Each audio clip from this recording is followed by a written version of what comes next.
একটা সাক্ষাৎকার প্রকাশিত হয়েছে ভারতীয় একটি গণমাধ্যমে, এবং সেখানে তিনি প্রথমবারের মতো পুরোপুরি না হলেও আংশিকভাবে হলেও জুলাই অগাস্টে যে হত্যাকাণ্ড ঘটেছে তার দায় খানিকটা হলেও স্বীকার করে নিয়েছেন।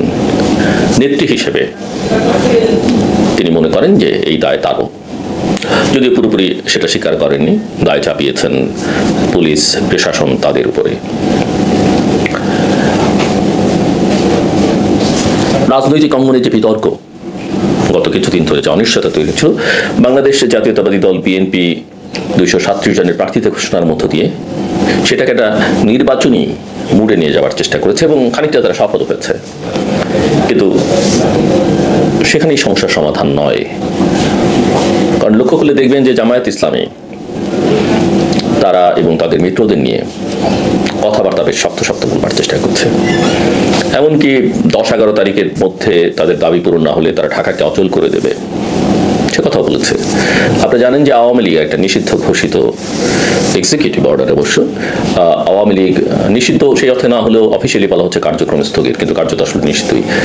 তারা 13 তারিখে একটা কর্মসূচি দিয়েছে, সারা দেশে লকডাউন কর্মসূচি। একদিকে জামায়াত, অন্যদিকে আওয়ামী লীগ পরিস্থিতি অস্থিতিশীল করবার একটা বড় আয়োজন। সরকার যেমন একদিকে বলছে যে নির্বাচন একদিনও কেউ পেছাতে পারবে না, বিএনপি যেমন অন্য কোনো কথা শুনতেই রাজি না, তারা নির্বাচনের ট্রেনে উঠে পড়েছে এবং গন্তব্যে তারা পৌঁছবেই। কিন্তু অন্যান্য শক্তিগুলো নির্বাচনে একটা অচল অবস্থা তৈরি করবার যে প্রক্রিয়া, যে আবহ, সেটা জারি রেখেছে। এর সমাধান কিভাবে হবে সেটা আমরা কেউই বলতে পারছি না। আপনি জানেন যে জামায়াতের নায়েবে আমির তিনি বিএনপি নেতা মির্জা ফখরুল ইসলাম আলমগীরের সঙ্গে কথা বলতে চেয়েছেন। বিএনপির পরিষ্কার কথা, কোনো আলোচনা নয়। মুখে ভদ্রতার খাতিরে হয়তো টেলিফোনে না করেননি, কিন্তু পরে জানিয়ে দিয়েছেন যে এইসব বিষয়ে সরকার যে কোনো আলোচনায় ডাকলে তারা যাবেন, কিন্তু এইসব বিষয় নিয়ে জামাতের সঙ্গে কোনো আলোচনা বা সমঝোতার কোনো সুযোগ নেই। জামায়াত নেতারা বেশ জোর গলায় বলবার চেষ্টা করছেন যে কোনো অবস্থাতেই কোনো আপোষ নয়, কোনো অবস্থাতেই কোনো সুযোগ দেবেন না, দেশটাকে অচল তারা করে দিতে পারেন, ঢাকাকে অচল করে দিতে পারেন। এমনকি কোনো নেতা কথাও বলছেন জামাতের যে 71-এর অপরাধী যদি তাদের বিচার হয়, মুক্তিযোদ্ধাদের অপরাধের জন্য বিএনপির প্রতিষ্ঠাতা জিয়াউর রহমানের কেন মুক্তিযোদ্ধাদের হত্যাকাণ্ডের জন্য, হত্যা করবার জন্য বা সেই অপরাধী জিয়াউর রহমানের কেন বিচার হবে না? উদ্ধত্তেরও এক ধরনের সীমা পরিসীমা যেটা থাকে, এবং এই যে গায়ে গায়ে মিলে যে একতাবদ্ধ ছিল দুটো দল, আজকে কোথায় এসে দাঁড়িয়েছে? আসলে তেল জল যেমন মেশে না, অবস্থাটা আসলে সেরকমই। ওদিকে ভারতীয়রা আমাদের বর্ডার এলাকায় তাদের সামরিক প্রস্তুতিকে জোরালো করছে, উপস্থিতিকে আরো জোরালো করছে। ভারতীয় রাজনীতিকরা প্রফেসর মোহাম্মদ ইউনূস এবং তার সরকারের যে কথাবার্তা ভারতকে কেন্দ্র করে, সেগুলো একটু সামনে বলবার অনুরোধ জানাচ্ছেন। এবং মূল কথা যেটা বোঝা যাচ্ছে যে পরিস্থিতির মধ্য দিয়ে বাংলাদেশ যাচ্ছে, সেটাতে তারা খুব একটা সন্তুষ্ট নয় এবং তাদের অসন্তুষ্ট আগের চেয়ে একটু বেশি মাত্রায় প্রকাশিত হচ্ছে।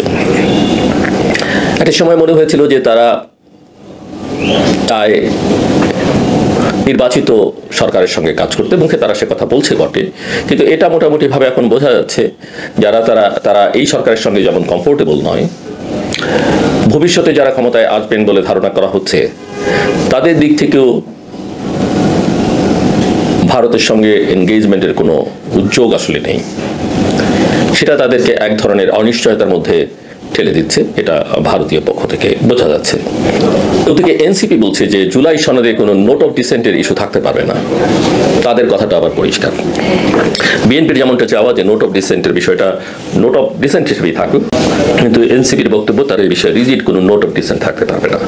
সো একদিকে জামাত, অন্যদিকে এনসিপি, আরেকদিকে আওয়ামী লীগ, সব মিলিয়ে বাংলাদেশের যে গণতান্ত্রিক প্রক্রিয়ায় উত্তরণ, সেই উত্তরণকে একটা অনিশ্চয়তায় নিয়ে যাবার চেষ্টা অব্যাহত রেখেছে।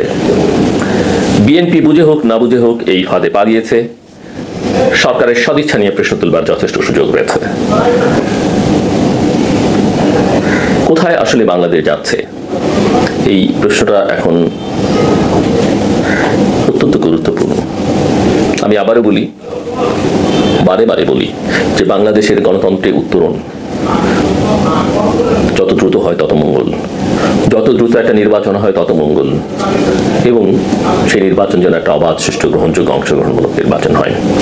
এই সরকারের অধীনে আমি আসলে সেরকম কোনো নির্বাচন দেখি না। আমি তাদের খারাপ ভালো কিছুই বলতে চাইছি না, কিন্তু এটা প্রমাণিত যে এটা তারা করতে পারবেন না।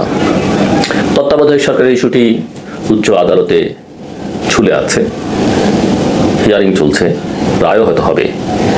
যদিও কেউ কেউ বলবার চেষ্টা করছেন যে যদি হাইকোর্টের রায় অনুসরণ করে অ্যাপিলেট ডিভিশন তত্ত্বাবধায়ক সরকার ব্যবস্থা পুনঃপ্রবর্তন করে, তাহলেই তত্ত্বাবধায়ক সরকার ফেরত আসবে না, ফেরত আসবে সংসদে মধ্য দিয়ে। আমার মনে হয় এই কথা ঠিক নয়। যারা কথা বলছেন তারা এই প্রশ্ন তোলেননি যে সুপ্রিম জুডিশিয়াল কাউন্সিল যেটা আদালতের মাধ্যমে, সংসদের মাধ্যমে যেটা বাতিল করা হয়েছিল, আদালত যেটাকে পুনঃপ্রতিষ্ঠা করলো, এবং যেটার কার্যক্রম বা অ্যাকশন আমরা সাম্প্রতিককালও একাধিক ঘটনা প্রবাহের মধ্য দিয়ে দেখতে পাচ্ছি, সেখানে কিন্তু সংসদ প্রয়োজন হয়নি। তো সেখানে যদি এটা প্রয়োজন না হয়, তত্ত্বাবধায়ক সরকারের ক্ষেত্রে কেন দরকার হবে, এই প্রশ্নটা থাকলো। কারণ আইন এক এক সময় এক এক রকম হতে পারে না, সিদ্ধান্ত আদালতের কিংবা সংসদের এক এক সময় এক এক রকম হওয়া সম্ভব নয় বা করা যায় না। কাজেই সেটা একটা এখন পর্যন্ত আমার কাছে মনে হয় যে এখন পর্যন্ত বাংলাদেশের সামনে অপশন যে একটা যত দ্রুত ভালো নির্বাচন করবার জন্য তত্ত্বাবধায়ক সরকারকে পুনঃপ্রবর্তন করা, একটা নতুন সেটের মাধ্যমে যত দ্রুততম সময় সম্ভব বাংলাদেশে জাতীয় সংসদ নির্বাচনটা করা দরকার।